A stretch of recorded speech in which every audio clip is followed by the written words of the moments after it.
എല്ലാ വിദ്യാർത്ഥികൾക്കും പുതിയ സ്വാഗതം. കേരള യൂണിവേഴ്സിറ്റി പരീക്ഷ മാറ്റിവെച്ചിട്ടുണ്ട്. പുതിയ ഡേറ്റ് വന്ന് വിശദമായ വാർത്തയിലേക്ക് പോകാം. ആദ്യമായിട്ട് ഈ ചാനൽ കാണുന്ന വിദ്യാർത്ഥികളുണ്ടെങ്കിൽ തീർച്ചയായും അടിക്കേണ്ട മറക്കണ്ട സബ്സ്ക്രൈബ് ചെയ്ത് കൂടെ പ്രത്യേകം ശ്രദ്ധിക്കുക. സബ്സ്ക്രൈബ് ചെയ്തിട്ട് നോട്ടിഫിക്കേഷൻ ബെല്ലുകളെ ഓൾ ഓപ്ഷൻ എനേബിൾ ചെയ്യുക. ചാനലിലെ വീഡിയോസ് നിങ്ങൾക്ക് ഉപകാരപ്രദമാണെന്ന് തീർച്ചയായും ലൈക്കും കൂടി ചെയ്യുക. അതുപോലെ തന്നെ നിങ്ങളുടെ സുഹൃത്തുക്കളിലേക്ക് ഷെയർ ചെയ്ത് കൊടുക്കാനും കൂടി പ്രത്യേകം ശ്രദ്ധിക്കുക. അതുപോലെ തന്നെ നമ്മുടെ ചാനലിൻ്റെ വാട്സപ്പ് ഗ്രൂപ്പിൽ ജോയിൻ ചെയ്യാനുള്ള ലിങ്ക് നിങ്ങൾക്ക് വീഡിയോയ്ക്ക് നല്ല ഡിസ്ക്രിപ്ഷൻ ബോക്സിൽ നൽകുന്നതായിരിക്കും. അപ്പോൾ നമുക്ക് നേരെ വിവരിക്കാം. കേരള യൂണിവേഴ്സിറ്റി, അത് കേരള സർവകലാശാല 5ാം സെമസ്റ്റർ ജനുവരി 17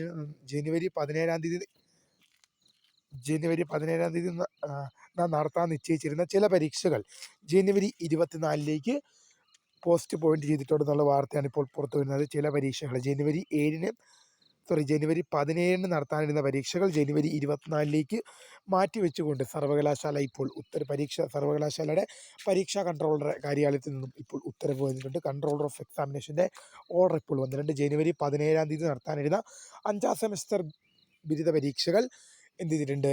ജനുവരി 24 മാറ്റിവെച്ചുകൊണ്ടുള്ള ആണ് പുതിയ ഉത്തരവ് വന്നിരിക്കുന്നത്. ജനുവരി 17 നടത്താനിരുന്ന ചില പരീക്ഷകളൊക്കെ ജനുവരി 24 മാറ്റിവെച്ചുകൊണ്ടിപ്പോൾ പരീക്ഷാ കൺട്രോളറുടെ ഉത്തരവ് വന്നിട്ടുണ്ട്. വീഡിയോ ഇഷ്ടപ്പെട്ടാൽ ലൈക്ക് ചെയ്യുക, ഷെയർ ചെയ്യുക, സബ്സ്ക്രൈബ് ചെയ്യുക. അപ്പോൾ my name is Kareeda, founder of Skaria for the career academy. Thank for watching. By.